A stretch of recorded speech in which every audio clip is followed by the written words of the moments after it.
우리가 얼마 전에 분별력, 영적 나침반이라는 제목으로 말씀을 나눈 적이 있는데, 오늘은 그 영적 분별력이 어떻게 생기고 자라는가에 대해서 같이 한번 성경을 가지고 살펴보도록 하겠습니다. 사막의 여행자에게 나침반은 생명줄과 같습니다. 그것을 잃어버리는 순간 그는 죽은 목숨이나 다를 바 없습니다. 가야 할 방향을 알려주는 나침반이 없다면 광활한 사막에서 길을 찾아갈 수 없기 때문입니다. 그리스도인에게 분별력은 이 나침반과 같습니다. 빛과 어둠, 거짓과 진실, 진짜와 가짜가 혼재된 세상에서 바른 선택을 하는 것이 분별력입니다. 빌립보서 1장 10절에서 11절에 너희로 지극히 선한 것을 분별하며 또 진실하여 허물 없이 그리스도의 날까지 이루고 예수 그리스도로 말미암아 의의 열매가 가득하여 하나님의 영광과 찬송이 되기를 원하노라.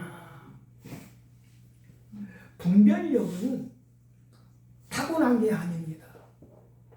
분별력은 배워서 생기는 것이 아닙니다.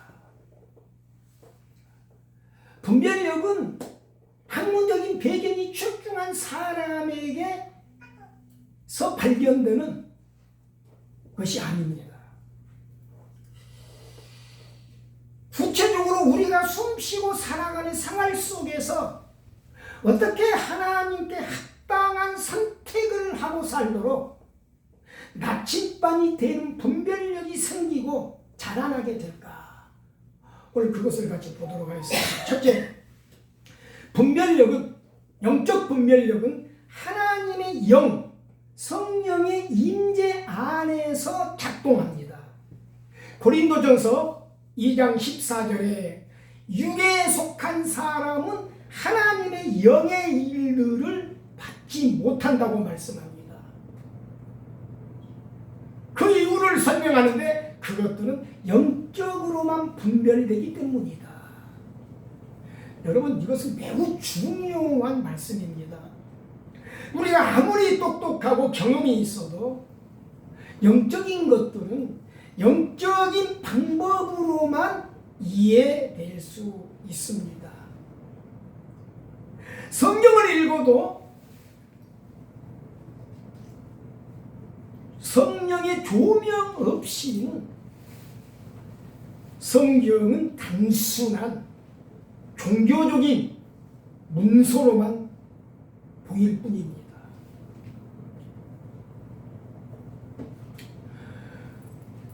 여러분, 예수 안 믿는 작가들, 학문하는 사람들 성경 많이 봅니다. 단순히 이 성경을 자기들이 요구하는 아이디어를 놓고 자료로만 활용합니다. 이 성경 안에서 예수 그리스도가 하나님이 우리의 구주됨을 발견하고 알아야 되는데, 이 성경을 읽으면서도 이 성경 안에서 하나님을 만나지 못할까요? 영적 통찰 없이는 하나님을 알 수도, 하나님의 뜻을 분별할 수가 없습니다. 성령이 임해야, 성령이 와야, 성령이 주시는 지혜와 계시의 영이 들어와야 비로소 눈이 열리고 이 성경이 깨달아지기 시작합니다. 이 성경에서 예수 그리스도가 우리 주님 되심을 만날 수가 있습니다. 살면서 어떤 기회가 겉으로는 완벽해 보이는데 마음 깊은 곳에서는 뭔가 잘못되었다는 느낌이나 뭔가 구체적이지는 않지만 손에 잡히는 것 같은 확실함은 없지만 뭔가 불안감이 느껴졌던 적이 아마 살면서 한두 번씩은 다 경험했을 것입니다. 또는 어떤 사람과의 관계가 합리적으로는 아무 문제가 없는데 영혼을 소진시키는 것 같은 느낌을 받은 적이 있었을 것입니다. 이런 거 있잖아요. 만나서 차 마시고 이야기하고 뭔가 대화를 많이 했는데 오면서 마음이 안 편해.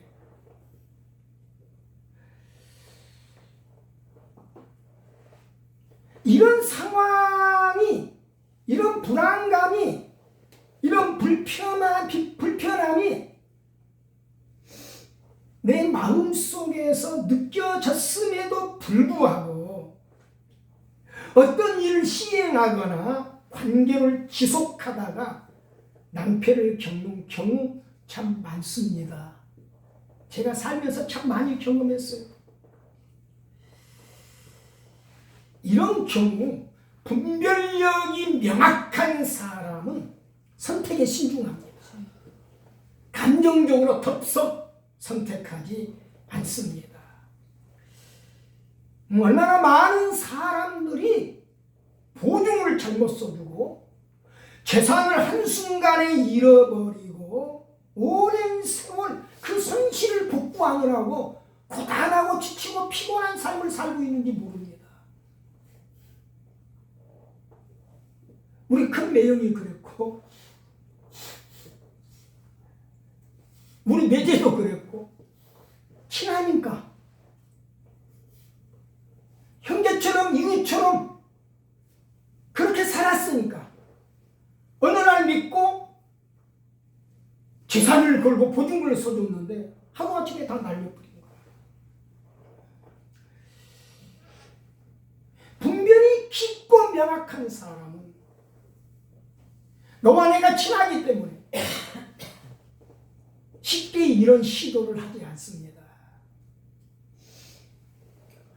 분별이 결핍되어 있기 때문에 감정적으로 행한 거예요.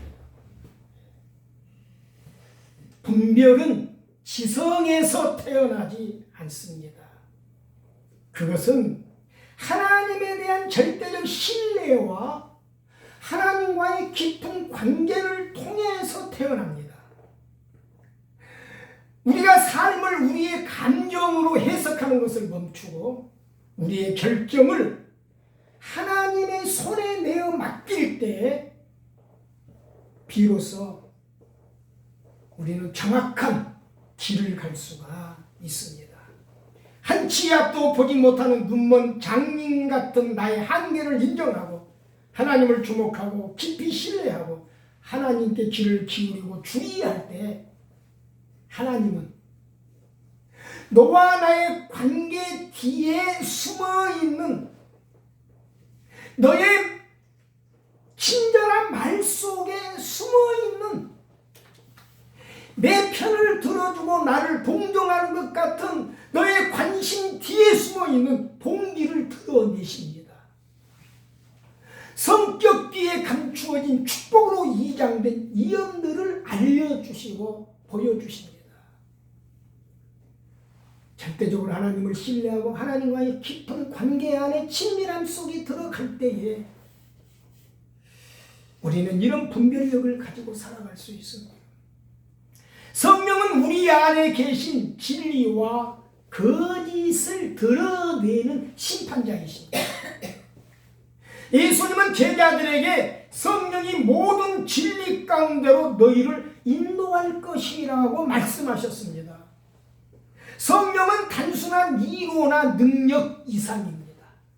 성령은 우리 삶에 들어오는 모든 목소리, 모든 기회, 모든 사람을 걸러내시는 내면의 심판자이십니다.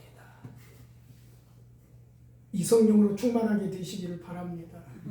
우리 아까 찬양했잖아요. 성령이 오셨네. 성령이 오셨네. 이 기쁜 소식. 성령은 공황이나 압박이나 이역과 혼란을 통해 말씀하지 않으십니다. 성령은 평안을 통해 말씀하십니다.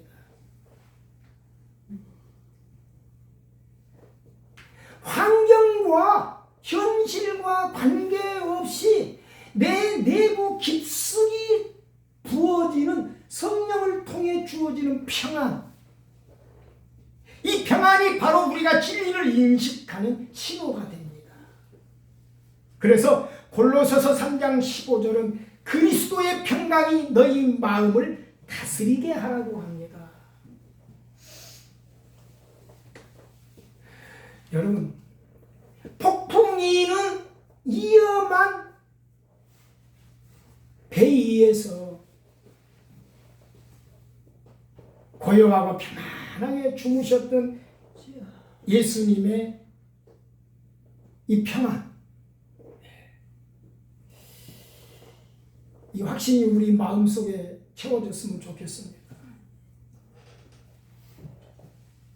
평안은 감정이 아닙니다. 감정은 쉽게 사라져요. 하나님이 주시는 평안은 조건이나 환경에 좌우되지 않습니다. 어떤 것이 하나님께로부터 온 것이라면 우리 영은 평강을 얻습니다. 하지만 어떤 것이 하나님께로부터 온 것이 아니라면 우리 영혼은 불안해합니다. 몸부림칩니다. 누군가의 말은 옳게 들리지만 듣는 사람의 영은 불편하게 들을 수 있습니다. 논리적으로 설명할 수 없지만 무언가가 그것을 받아들이기를 내 안에서 불안해하고 거부합니다. 이것이 분별력입니다. 사람은 친절을 흉내낼 수 있고 성경 말씀을 인용할 수 있고 설득력 있게 매력적으로 말할 수 있습니다. 하지만 우리 안에 계신 성령은 보이지 않는 그 너머를 보게 하십니다. 우리가 성령 충만해야 할 이유가 바로 여기에 있습니다. 우리는 얼마나 많이 보이는 현실에 주목하고 그 현실 너머에 감추어진 것을 분별하지 못하고 덥석 손을 잡고 난 이후에 낭패할 때가 얼마나 많습니까?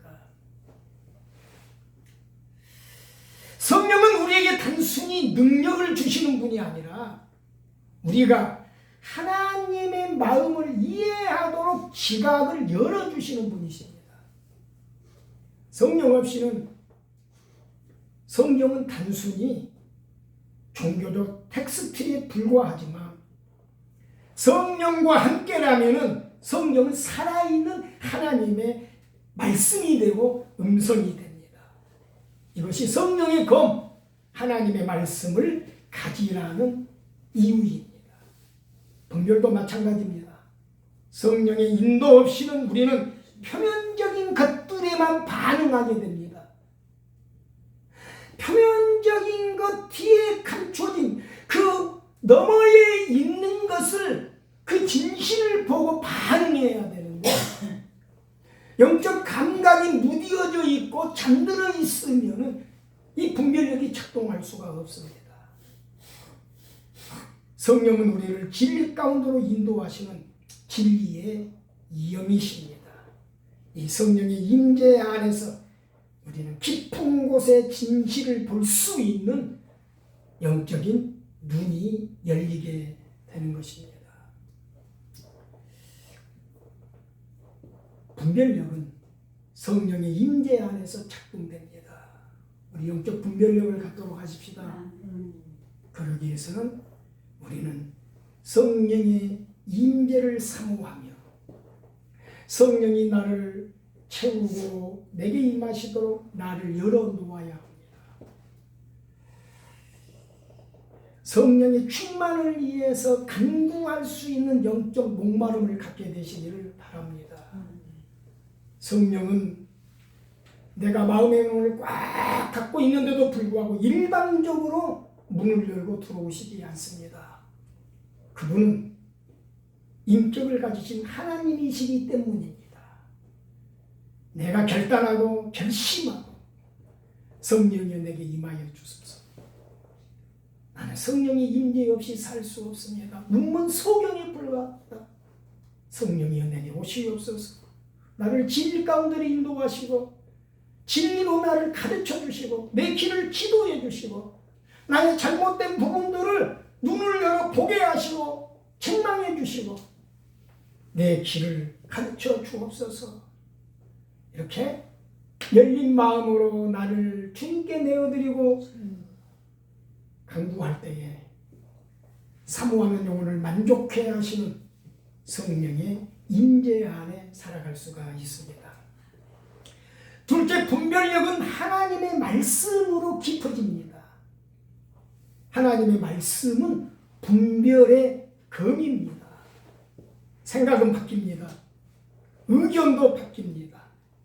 문화는 세월의 흐름에 따라 진화합니다.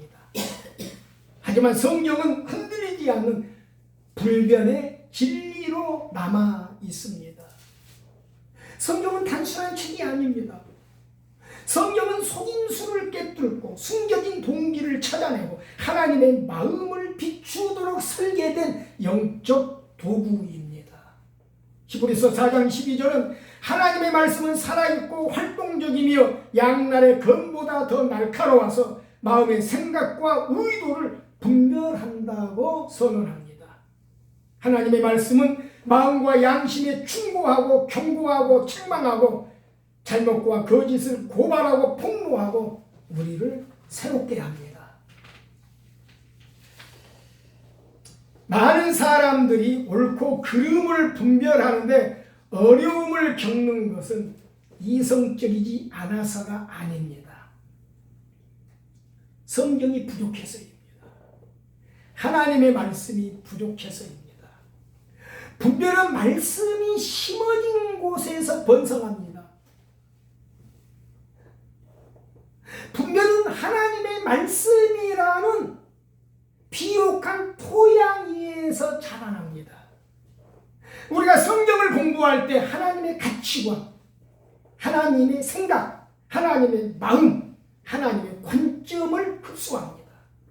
무엇이 거룩한지 인식하기 시작합니다. 누가 가르쳐서가 아니라 우리의 영이 우리가 읽는 것을 증거하기 때문입니다. 그런데 이 성경을 가까이 하지 않아요. 내 내부에 하나님 말씀이 심어져 있지를 않아요. 내 영적 삶은 하나님의 말씀이라고 하는 토양 위에 뿌리를 내려야 되는데 내가 뿌리 내리고 있는 영적 토양이 박토야. 말씀이 없어. 그러면 우리는 하나님의 생각, 하나님의 마음, 하나님의 뜻, 하나님의 관점, 하나님의 패턴, 하나님의 움직이심, 하나님의 역사를 우리는 따라갈 수가 없습니다. 하나님의 말씀은 불순물을 걸러내는 필터와 같은 역할을 합니다. 결정이 하나님의 뜻인지 아니면 방해물인지 드러내는 것이 하나님의 말씀입니다. 관계가 신성한지 진실하지 않은지 하나님의 말씀은 드러냅니다. 보여줍니다. 그래서 주님과 깊이 관계하고 내면에 하나님을 따라 살기를 갈망하는 사람일수록 애롭습니다. 때로는 주변으로부터 고립됩니다. 왜? 내가 찾아가는 관계가 환경이 하나님이 기뻐하지 않는다는 것을 알 때에 그것으로부터 스스로 나를 단절하기 때문입니다. 그래서 이상한 사람 취급받을 수가 있어요. 부활주일 날 여의도 순복음교회에서 예배 드리는데 그 누가 갔죠? 또 대통령. 예. 내 동생이 그 성가대에서 찬양하는데 물병을 들고 들어가니까 경호원들이 쫙 깔려가지고 그 물을 마셔보라고 하더래요.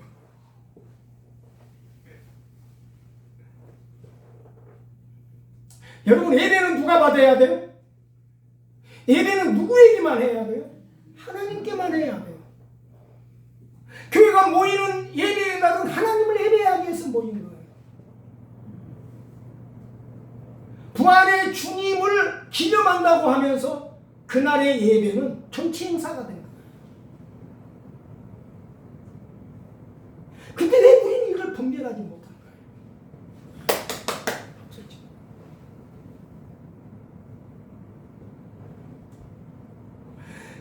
저는 지금 정치가 잘못됐다는 것을 말하는 게 아니에요.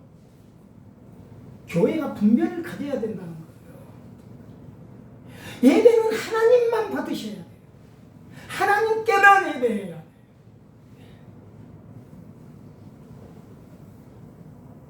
하나님의 말씀을 전해야 하는 강대상이 정체를 설명하는 자리가 되는 것은 이미 예배에서 벗어난 거예요. 안 그렇습니까?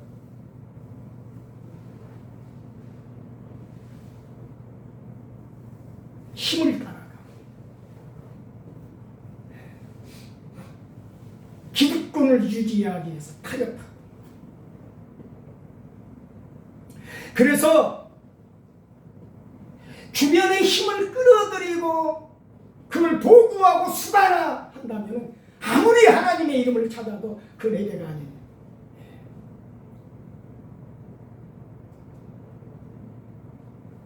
예배냐 쇼냐. 에이든 윌슨 토저라는 사람이 쓴 책이 있습니다. 굉장히 자극적이에요.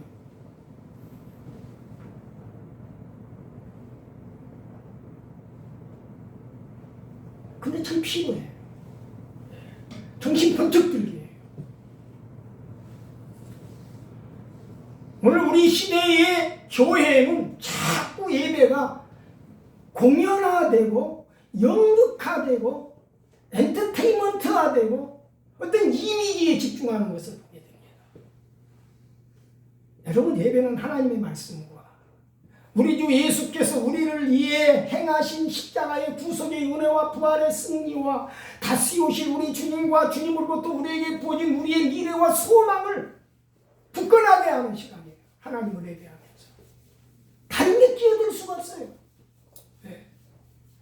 왜 우리는 그런데 그 다른 모든 것들을 수용하면서 박수치고 아멘 할까요?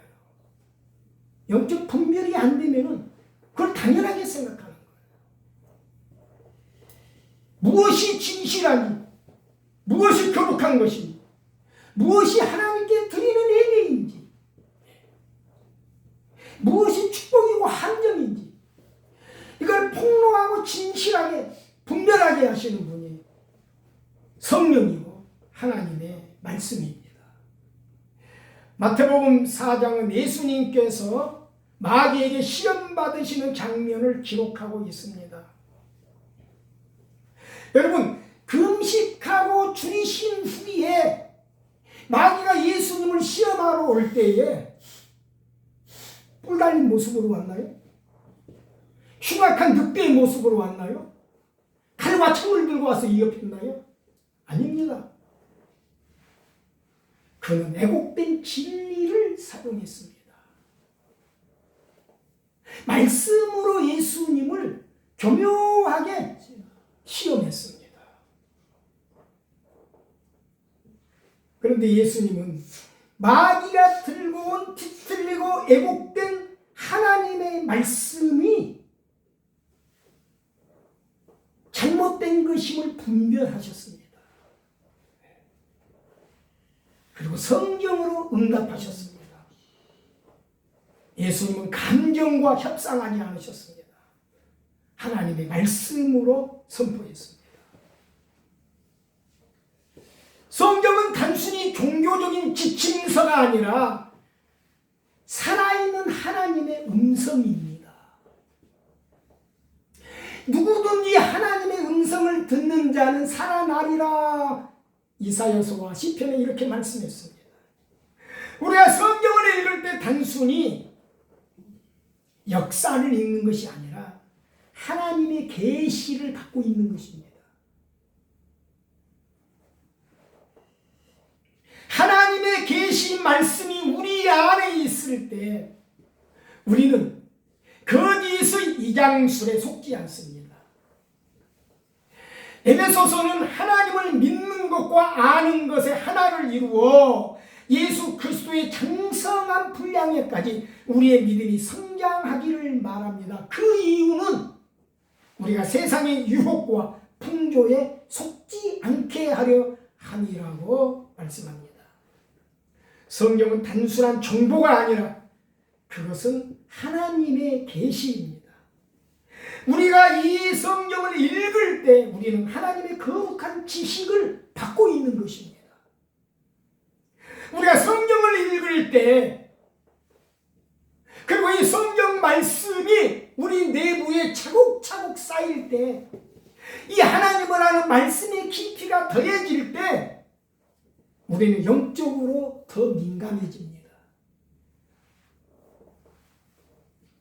분별의 안테나가 더 예민하게 하나님의 음성을 내게 전달해 줍니다. 그래서 성경은 하나님의 말씀이 너희 속에 풍성히 거하여 라고 말했습니다. 말씀 없는 분별은 불안정합니다. 하지만 성경에 뿌리를 둔 분별은 어둠을 밝히는 등불이 됩니다.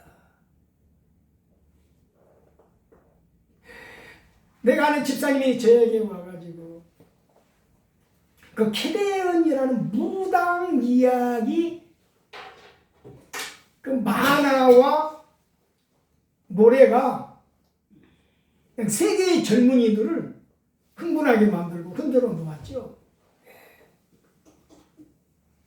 세계의 많은 젊은이들이 이 캐데언의 음악을 챌린지하고 유튜브에 올리고 영상에 올리고 난리가 났었죠. 뭐 지금도 그렇습니다. 근데 이 집사님의 대학생 딸이 청계천원에서 이 캐데언 노래를 챌린지하는 영상을 올린 것을 보여주더라고요. 참 노래 잘하더라고요. 그런데 이 가정이 예수 믿는 가정이잖아요.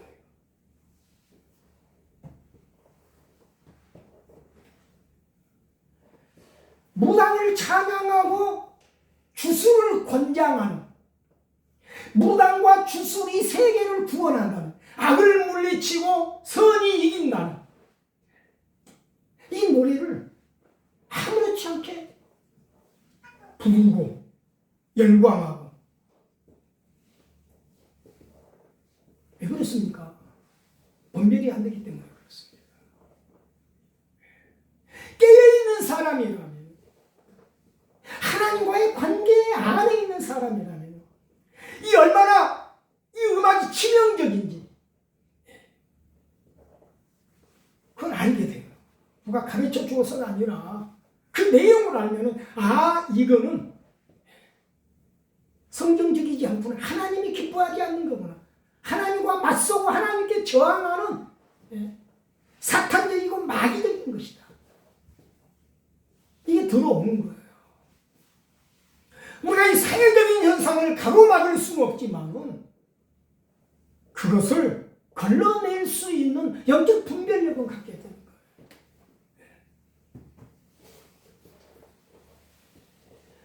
화요일날 우리 둘째 딸 손자 손녀를 어린이집에서 퇴원시키기 위해서 서울 가는데, 집에 가면 요 녀석들이 책 읽어달라고 이렇게 가져와요.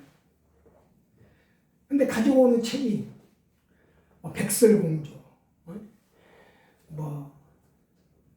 요술 이야기, 막 요정 이런 거 일색이야. 그래서 내가 앞으로 성경 이야기 아니면 할아버지 안 읽어줄 거야. 지난주에 갔더니 성경 이야기를 이렇게 준비해놨다가 가지고 와서, 할아버지 이건 성경 이야기니까 읽어주세요.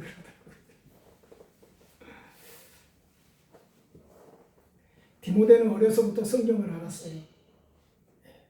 디모데의 인격과 삶은 성경이라고 하는 영적 토양 위에 뿌리를 내리고 성장했어요. 그 품이 어디였습니까?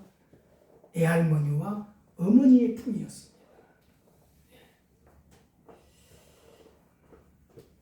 대한민국의 20대 젊은이, 믿는 부모 밑에서 태어나고 자란 20대 젊은이가 9%밖에 안 된답니다. 그들은 믿는 부모에게서 태어나고 소위 신앙이라고 하는 분위기 속에서 자랐어요. 그런데 지금은 다 교회에서 실종되고 말았어요. 왜 이런 뼈아픈 현상이 우리 기독교 사회에 일어나고 있을까요? 말씀을 몰랐어요. 살아있는 하나님의 음성이 내 인격과 성품과 내 존재를 형성해야 되는데 그게 없었어요. 그 단순히 교회 다닌 거예요. 그리고 교회에서 배운 건 문화였어요. 기독교 문화. 이건 우리를 키우지 못해요.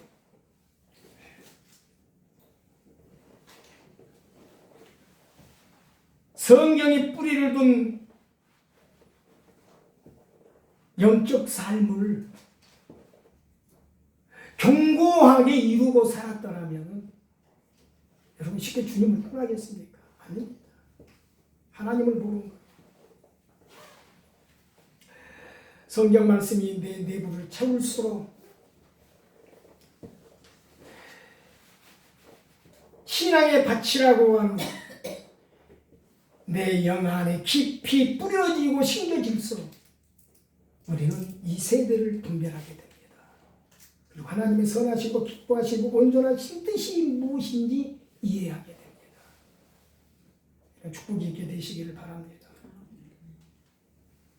셋째, 분별력은 기도와 침묵 속에서 명확해집니다. 자, 첫째 분별은 성령의 임재 안에서 작동합니다. 둘째, 말씀 속에서 분별은 깊어집니다. 셋째, 분별은 기도와 침묵 속에서 명확해집니다. 기도와 침묵은 하나님의 음성을 명확하게 듣는 데 필수적입니다.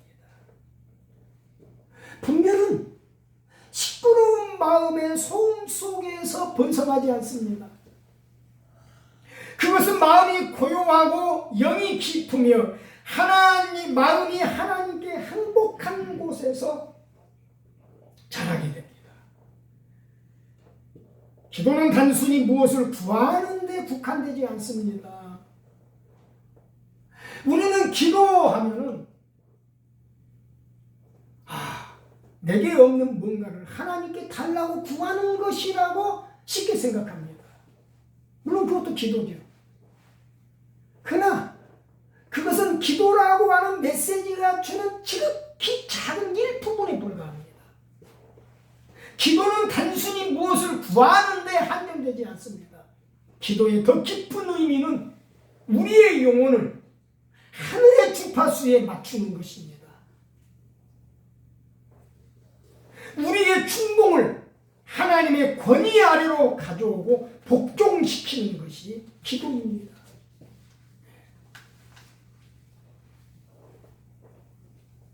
기도를 통해 내 자아가 하나님께 순복하면 마음을 소란하게 하는 모든 목소리가 잠잠해지고 내 안에 하나님만 크게 남습니다. 시간이 흐를수록 우리 하나님이 크게 보이는 축복이 있게 되시기를 바랍니다.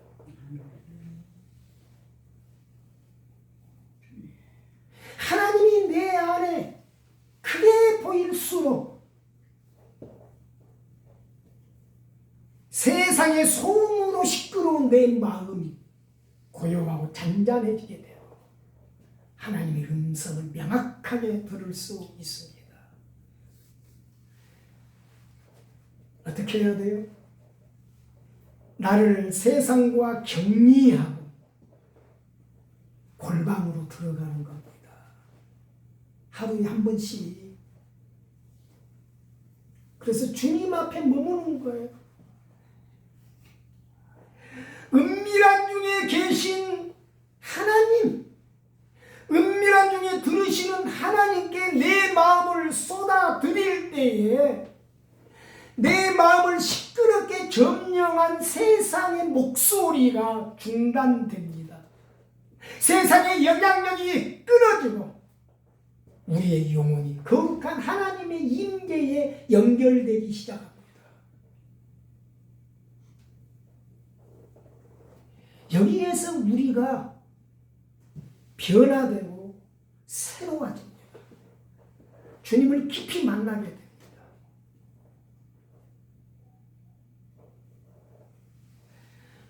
우리 마음의 눈을 밝히는 하나님의 명료함은 침묵 속에서 찾아옵니다.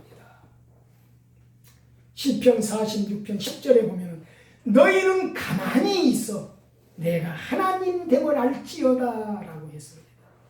시편 62편 1절에 보면 내 영혼이 잠잠히 하나님만 바라며 나의 구원이 그에게서 나오는도다 그랬어요. 우리는 주님 기도하자 그러면 뭔가 급하게 말을 내려고 합니다. 뭔가 말을 쏟아내려고 해요. 여러분, 기도는 말을 쏟아내는 게 아니에요. 기도의 단계를 우리가 설명한다면 몇 가지를 말해볼 수 있을 것입니다. 갓 태어난 믿음의 사람은 하나님 주세요. 이거 필요해요.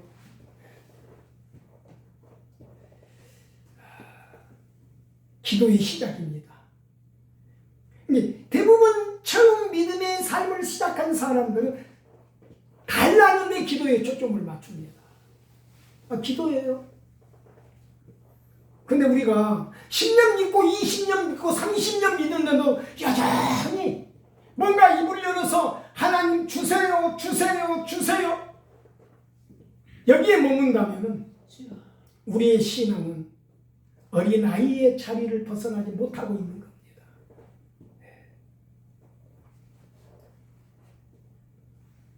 기도가 깊어지면요 말이 필요 없어요. 그냥 하나님 앞에서 침묵하고 머무는 거예요. 듣는 거예요. 침묵은 활동을 멈추는 것이 아닙니다. 그것은 하나님의 음성을 듣는, 하나님께 집중하고 나를 쏟아놓는 영적 자세입니다. 거기에서 나를 불안하게 하는 소음이 사라지고 성령이 주시는 내밀한 음성이 영혼을 채웁니다. 하나님으로부터 채워지는 채움의 시간이 없이 우리는 그저 세상에 시끄럽고 요란하게 하는 소음 속에 나를 던져놓고 잠들고 있다가 잠에서 깨어나고 하루를 시작합니다. 하나님과의 연결점이 없어요. 주님께로부터 공급되는 채움의 연결이 없는 거예요. 하나님은 우리가 우리 자신의 의지로 무엇인가 하려는 움직임을 멈추고 침묵하기를 기다리십니다. 침묵은 하나님을 신뢰하는 가장 강력한 의존을 드러내는 영적 수단입니다. 하루에 한 번씩 주님 앞에 조용히 찾아 들어가서 하나님 앞에 머물고 주님 내가 여기 있습니다. 내게 임하여 주옵소서. 세상의 소음으로 시끄럽고 요란한 내 마음을 주님 긍휼히 여겨주시고 하나님이 주시는 기쁨 고요와 평강으로 나를 채워주옵소서. 성경이 이렇게 말씀했잖아요. 우리가 하나님께 긍휼하심을 얻고 때를 따라 돕는 은혜를 얻기 위하여 은혜의 보좌 앞에 담대히 나아갈지니라. 하루에 한 번씩 주님 앞에 나아가는 그런 시간이 있게 되시기 바랍니다. 이게 없이 평생 주일날 교회 와서 주일 성수 했다고 하더라도 우리는 하나님 주변을 겉돌고 맴도는 표면적인 신앙 그 이상으로 나갈 수가 없어요.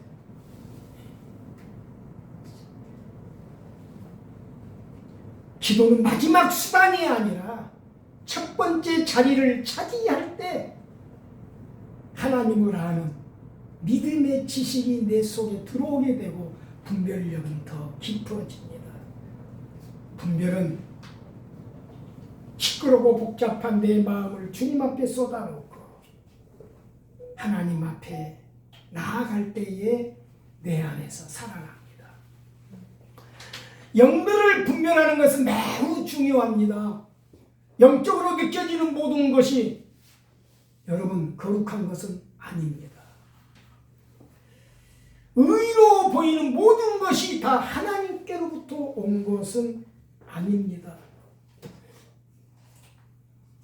빈틈없이 세련되게 신앙적인 모습을 꾸미고 거룩함으로 서 있는 것 같아도 그것이 다 하나님께로부터 온 것은 아닙니다. 우리 이 시대는 교회 안에 너무 조작되고 인위적으로 만들어진 경건과 거룩이 지배하고 있습니다.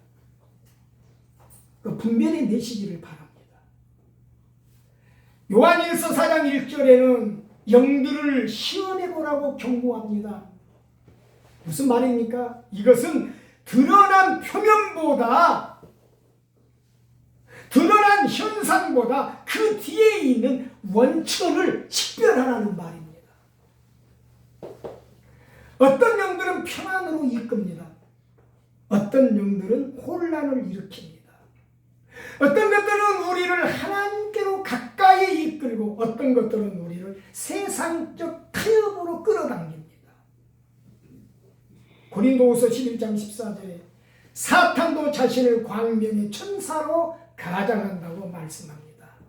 사탄은 항상 어두움으로 공격하지 않습니다. 사탄이 우리를 시험하고 그가 원하는 대로 끌고 갈 때에 광명의 천사로 가장하고 나타납니다. 그래서 분별력이 없으면 끌려가는 거예요. 그는 칼이 아니라 부드럽고 미묘한 속임수로 덫을 놓습니다.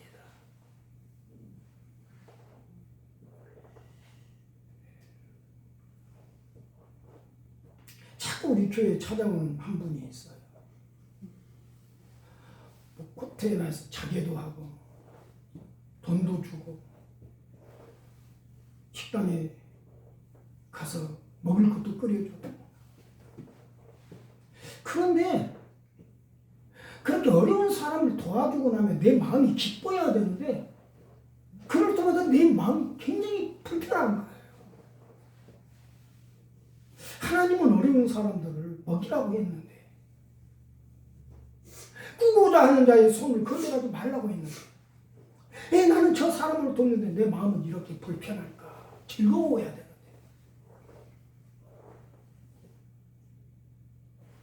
내가 잘못하고 있는 거예요. 진짜 바르게 살고 진짜 믿음의 삶을 살아보려고 애쓰는데 내 의도와 다르게 삶이 무너졌어요. 그리고 그런 상황 속에서도 일어나려고 애를 써요. 이 사람은 도와줘야 돼요. 그냥 도와줘야 돼요. 그런데 도움받으려는 것을 자기 삶의 수단이나 도구로 생각하고 경건을 파는 거예요. 내가 요번에 며칠 전에 3만 원 차비달라고 해서 줬는데 또 며칠 만에 왔어요. 제가 그랬어요. 더 이상 오지 마세요. 당신이 진짜 믿음의 사람이라면 일하세요. 내 아내는 장애인인데 새벽 4시에 일어나서 출근합니다. 나 그랬어. 나 이 교회에서 사람이 한 푼 안 받고 산 지 오래됐어요. 여러분한테 엄살 부리려고 하는 소리 아니에요. 이분을 설득하기 위해서 제가 제 사정을 말한 거예요. 당신이 진짜 믿음의 사람이라면 이런 식으로 살지 마세요. 하룻밤만 채워다 단호하게 거절하고 보냈어.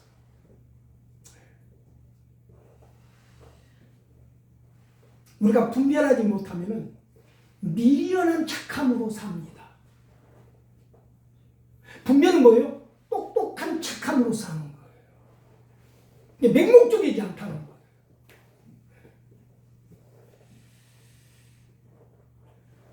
수없이 당해놓고 이제 이 나이 먹어서 그걸 조금 배운 거예요. 네. 뭐 선교지에서 뭐 한국에서 목회할 때 그런 사람들 한두 명 본 것이 아니라 참 여러 만났거든요. 그때마다 주머니 열어서 돕고 그랬는데 왜 내 마음이 돕고 나서 불편했는가 이제야 할 것 같아요. 어떤 것들은 하고 나서 즐거운데 어떤 것들은 하고 나면 불편합니다. 어떤 것들은 하고 나면은 더 하나님께로 나를 가까이 가게 하는데 더 영적 갈망을 내 안에서 일으키는데 어떤 것들은 하고 나면은 마음이 어둡습니다. 하나님께로부터 온 것이 아니기 때문에 그렇습니다. 분별은 거짓과 속임수를 폭로합니다. 우리는 그 열매로 영을 알아볼 수 있습니다. 무언가가 우리를 거룩함, 겸손, 순종에 가까이 이끈다면 그것은 바르게 한 것입니다. 그것은 하나님과 일치합니다. 누군가 친절하게 말할 수 있지만 그들의 존재가 내 평안을 빼앗는다면 그것은 거절하는 신호입니다. 누군가가 웅변적으로 말하지 않았지만 그의 존재가 내 영을 깨운다면 그것은 하나님께 합당하다는 신호입니다. 이렇게 분별은 영들을 평가합니다. 하나는 관계를 파괴하고 하나는 영을 각성시킵니다. 이렇게 분별하게 되시기 바랍니다. 우리가 영들을 분별하는 법을 배운다면 어떤 목소리도 어떤 영향력도 어떤 기회도 우리를 잘못된 길로 인도하지 못합니다. 마무리하겠습니다. 분별은 우리가 볼 수 없는 것을 볼 수 있게 드러냄으로써 순종을 가능하게 합니다. 그것은 길이 불분명할 때도 자신 있게 걸을 수 있는 능력을 줍니다. 왜냐하면 우리는 물리적 감각이나 조건이나 보이는 것으로 걷지 않고 계시로 걷기 때문입니다. 신앙은 맹목적이지 않습니다. 덮어놓고 믿습니다 하는 것처럼 위험한 것도 없습니다. 무엇이 하나님께 합당한 것인지를 분별하는 영적 안목을 지닐 때 우리는 피로서 건강하고 균형 잡힌 행동을 하고 건강하고 균형 잡힌 선택을 하고 균형 잡히고 건강한 믿음의 삶을 살고 길을 걸어갈 수 있습니다. 이런 분별의 은혜가 있게 되시기를 바랍니다. 우리 기도하겠습니다.